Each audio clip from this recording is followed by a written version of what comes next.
Hello student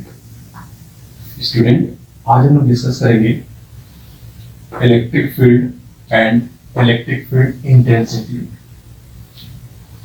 ये दो terms क्या है, आज हम लोग ये दोनों टर्म आज की क्लास में डिस्कस करेंगे। देखिए इलेक्ट्रिक फील्ड क्या होता है। जैसा कि स्टूडेंट आपको पता है कि अगर कोई बल्ब है, लाइट वाला बल्ब है ना, जो लाइट क्रिएट करती है, अगर कोई बल्ब है, मान लीजिए बल्ब है ना, जैसे हम इसको किसी सर्किट से कनेक्ट करते हैं तो ये बल्ब अपने चारों तरफ एक लाइट क्रिएट कर देती है ना, लाइट डेवलप कर देती है। तो ये लाइट एक सर्टेन एरिया तक होती है ना, कि एक गिवन एरिया तक आपको लाइट दिखती है, ठीक है। यानी अगर आप जब किसी बल्ब को ग्लो करते हैं तो वो बल्ब अपने चारों तरफ एक इफेक्टिव एरिया तक या एक गिवन एरिया तक लाइट को डेवलप करती है। उस एरिया तक लाइट दिखते हैं। उस लाइट के कारण अगर कोई ऑब्जेक्ट उस एरिया में एंटर करता है तो वो विजुअल हो जाता है। तो हम इस एरिया को लाइट का एक फील्ड कहते हैं, है ना, जिसको हम लोग ऑप्टिकल फील्ड के नाम से भी जानते हैं। वैसे ही एक दूसरा एग्जांपल देखते हैं। जैसे मान लो कि एक मैग्नेट है ना, एक मैग्नेट है। तो ये मैग्नेट भी क्या करता है, क्लास 10 में आपने पढ़ा होगा कि ये भी अपने चारों तरफ एक 3 डायमेंशनल शेप में एक इफेक्टिव एरिया डेवलप करती है, जहां पर ये मैग्नेट किसी दूसरे मैग्नेट पर एक फोर्स अप्लाई करती है। तो ये जो इफेक्टिव एरिया होती है, जहां तक ये इफेक्टिव एरिया होती है, वो इसका क्या कहलाता है, मैग्नेटिक फील्ड। वैसे ही अगर किसी ऑब्जेक्ट पर चार्ज होता है, अगर कोई ऑब्जेक्ट है और उसके ऊपर चार्ज है ना, अगर इसके ऊपर चार्ज है तो ये ऑब्जेक्ट भी क्या करती है, ये चार्ज भी क्या करता है, अपने चारों तरफ इसी तरह का, जैसे कि लाइट एक अपना ऑप्टिकल फील्ड डेवलप करता है, मैग्नेट अपना मैग्नेटिक फील्ड डेवलप करता है, वैसे ही कोई चार्ज भी अपने चारों तरफ 3 डायमेंशनल शेप में एक फील्ड डेवलप कर लेता है, जहां पर ये किसी अदर चार्ज पर फोर्स अप्लाई करते हैं। इसी 3 डायमेंशनल स्पेस को जहां तक ये चार्ज बॉडी एक अपने इफेक्ट को शो कर सके, दिखा सके, इन्फ्लुएंस कर सके, उसी को हम लोग कहते हैं इलेक्ट्रिक फील्ड। क्या कहते हैं, इलेक्ट्रिक फील्ड। यानी ये वाला जो एरिया है, this is known as electric field. Is it clear? आप इसको ऐसे भी समझ सकते हो कि जैसे आपने देखा होगा कि कोई स्पाइडर, मकड़ी है ना, वो क्या करती है कि अपने चारों तरफ एक जाल क्रिएट कर लेती है ना, अपने चारों बीच में, यहाँ पर बीच में ये मकड़ी होती है और अपने चारों तरफ एक जाल क्रिएट कर लेती है, अपने चारों तरफ एक जाल क्रिएट कर लेती है और बीच में आकर के फिक्स हो जाती है। तो ये जो जाल है, ये इस जो मकड़ी के चारों तरफ, इस स्पाइडर के चारों तरफ एक जाल क्रिएट हो रहा है, वो जाल क्या है, इस मकड़ी के लिए एक इफेक्टिव एरिया है ना। अगर इस एरिया में कोई भी प्रे यानी कोई अदर इंसेक्ट आती है तो ये मकड़ी क्या करती है, उसे अपनी ओर खींच लेती है, ठीक है। तो वो इस मकड़ी के लिए एक इफेक्टिव एरिया हुआ। तो वैसे ही अगर यहाँ पर चार्ज हो तो चार्ज भी क्या करता है, इसी तरह का एक इफेक्टिव एरिया डेवलप करती है, जहां पर किसी अदर चार्ज पर फोर्स अप्लाई करती है। तो ये कहलाता है इलेक्ट्रिक फील्ड। तो आई होप आपको ये समझ में आ गया होगा कि इलेक्ट्रिक फील्ड क्या है। इसकी जो डेफिनेशन है आपको डिस्क्रिप्शन बॉक्स में मिल जाएगी, तो आप वहां से इसका डेफिनेशन लिख सकते हो। तो आपको ये समझ में आ गया कि इलेक्ट्रिक फील्ड क्या है। तो ये आप एक तरह से शॉर्ट फॉर्म में लिख सकते हैं, it is a electric field. अगर मान लो किसी ने पूछा तो आप सिंपली आप बोल सकते हो it is a 3 dimensional space, है ना। ये ध्यान रखिए 3 डायमेंशनल स्पेस होगा, 3 डायमेंशनल स्पेस, है ना, up to which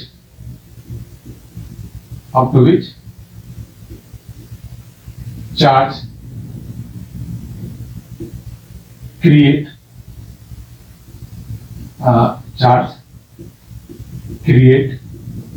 its influence, ठीक है, इन्फ्लुएंस। तो ये आपका क्या कहता है, एक इलेक्ट्रिक फील्ड कहलाता है। तो ये जो चार्ज होता है जो इस तरह के फील्ड को क्रिएट करते हैं, ये जो चार्ज है जो फील्ड क्रिएट करते हैं उसे हम कहते हैं source charge. Which create electric field is called source charge. क्योंकि इसने इलेक्ट्रिक फील्ड डेवलप किया, ये एक इन्फ्लुएंस एरिया क्रिएट करती है, इसलिए हम उसको उस एरिया का सोर्स कहते हैं कि ये जो इफेक्टिव एरिया क्रिएट हुआ उसका सोर्स कौन है, तो उसे हम लोग कहते हैं सोर्स चार्ज। क्या कहते हैं, सोर्स चार्ज। आई होप कि इलेक्ट्रिक फील्ड आपको समझ में आ गया। अब बात करते हैं इलेक्ट्रिक फील्ड इंटेंसिटी क्या होती है।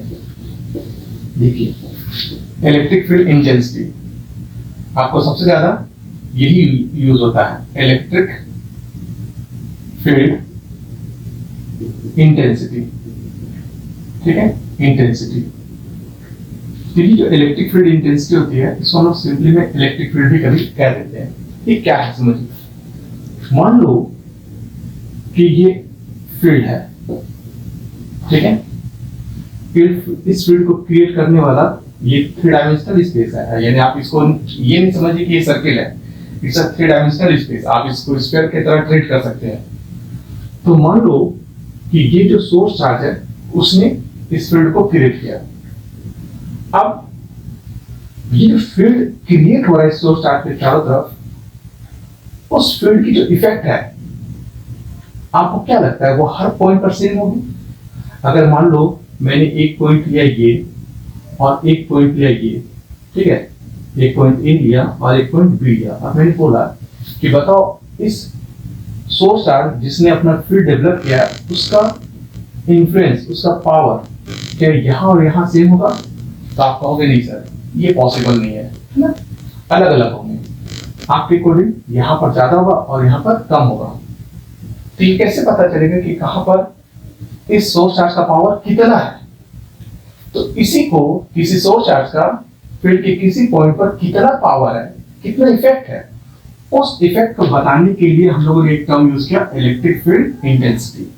क्योंकि हमें पता है कि इस सोर्स चार्ज का हर एक पॉइंट पर जो इफेक्ट है वो अलग अलग है, तो किसी पर्टिकुलर पॉइंट पर इस सोर्स चार्ज का कितना इफेक्ट होगा उसी को डिफाइन करने के लिए हमने टर्म यूज किया, इलेक्ट्रिक फील्ड इंटेंसिटी। तो ये कैसे डिफाइन करेंगे? तो यहाँ पर हम लोग मान लो कोई पर्टिकुलर पॉइंट है ना, मान लो ये पर्टिकुलर कोई पॉइंट है, इस पॉइंट पर हमें इस फील्ड को डिफाइन करना है, इसके पावर को डिफाइन करते हैं। तो वहां पर हम क्या करते हैं स्टूडेंट, एक टेस्ट चार्ज रख देते हैं। टेस्ट चार्ज, ये टेस्ट चार्ज क्या होता है ना, ये जो टेस्ट चार्ज जिसको हम लोग कह रहे हैं टेस्ट चार्ज, ये टेस्ट चार्ज क्या है? ये है वेरी स्मॉल चार्ज जिसका अपना खुद का फील्ड नेग्लिजिबल हो, है ना, a very small charge, a very small charge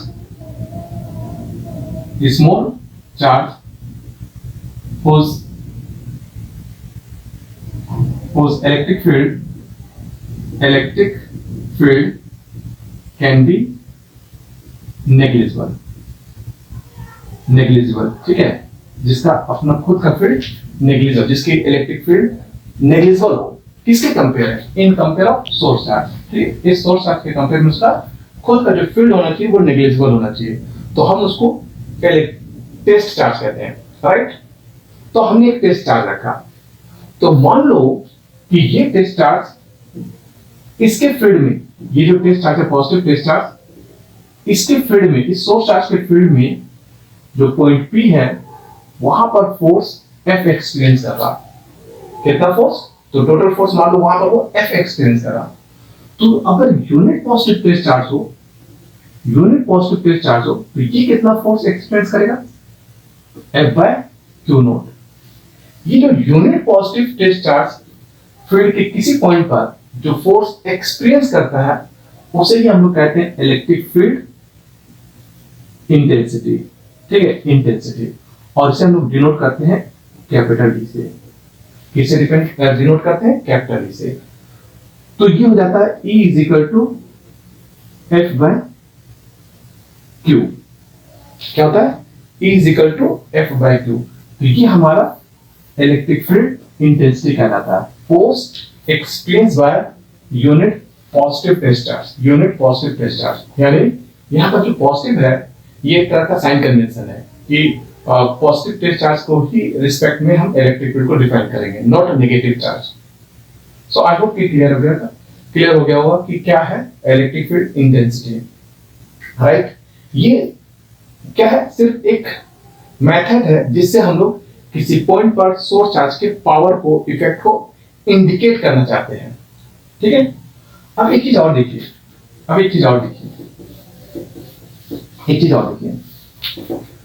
अगर मान लो ये पॉइंट P है तो इस पॉइंट का सोर्स चार्ज से डिस्टेंस भी होगा। ठीक है, तो ये जो F है, इस F का वैल्यू कितना होगा?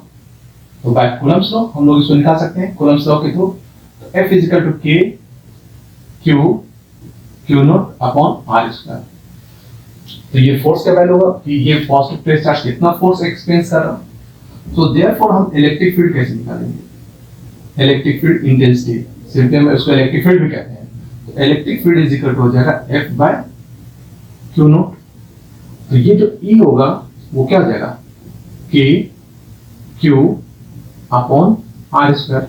Q नॉट तो कैंसिल हो जाएगा, Q नॉट क्या होगा? कैंसिल हो जाएगा। तो इसका मतलब क्या हुआ कि ये जो इलेक्ट्रिक फील्ड इंटेंसिटी होता है वो सिर्फ किसके ऊपर डिपेंड करा? इस सोर्स चार्ज के ऊपर। और किसके ऊपर? तो डिस्टेंस पर, टेस्ट चार्ज पर डिपेंड नहीं करता है। तो ये बहुत इंपॉर्टेंट पॉइंट है कि जो इलेक्ट्रिक फील्ड इंटेंसिटी होती है वो टेस्ट चार्ज के ऊपर डिपेंड नहीं करती है, वो किसके ऊपर डिपेंड करती है? सोर्स चार्ज और डिस्टेंस के ऊपर। राइट, तो ये हुआ इलेक्ट्रिक फील्ड इंटेंसिटी। अब हम लोग देखते हैं कि इसकी, इस इलेक्ट्रिक फील्ड की यूनिट क्या होगी। ठीक है, तो यूनिट देखिए, यूनिट, तो यूनिट आप देखो कैसे, तो आप देख रहे हो कि ये है E is equal to F by Q. तो ये हो गया न्यूटन पर कूलम। तो पहला यूनिट हो गया न्यूटन पर कूलम।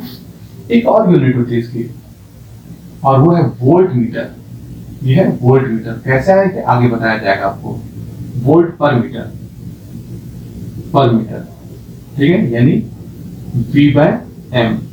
ये एक इसके अनदर यूनिट है किसकी? Electric field intensity. दूसरा कि जैसा कि आप देख रहे हो कि इट्स अ फोर्स है ना, एक्सपेरिमेंट का यूनिट चार्ज। तो ये जो है एक वेक्टर क्वांटिटी होगा। It is a vector quantity.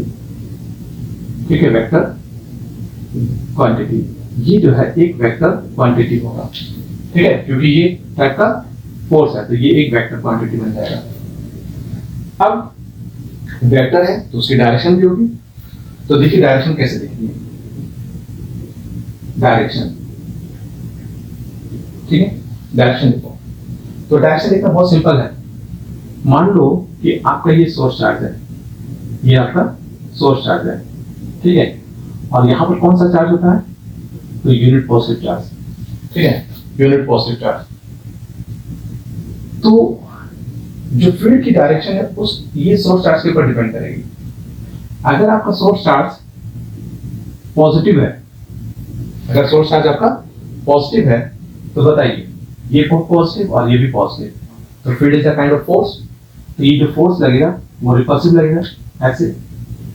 तो फील्ड की डायरेक्शन इस सोर्स चार्ज से अवे हो जाएगी, है ना, ये जो सोर्स चार्ज होगा उससे अवे। लेकिन अगर यही सोर्स चार्ज नेगेटिव हो, ठीक है, अगर ये सोर्स चार्ज जो आपका वो नेगेटिव हुआ तब क्या होगा? तो दूसरा ये हो सकता है कि अगर आपका सोर्स चार्ज नेगेटिव हुआ तब, यानी जो Q है वो नेगेटिव हुआ, तो ऐसे सिचुएशन में क्या होगा कि देखो यहाँ तो यूनिट पॉजिटिव चार्ज है और ये सोर्स चार्ज आपका नेगेटिव है, तो ये नेगेटिव हुआ और ये पॉजिटिव हुआ, तो field is a kind of force. तो फोर्स की जो डायरेक्शन होगी वो क्या होगी? अट्रैक्टिव। ठीक है, फोर्स की डायरेक्शन अट्रैक्टिव यानी टुवर्ड्स द नेगेटिव चार्ज।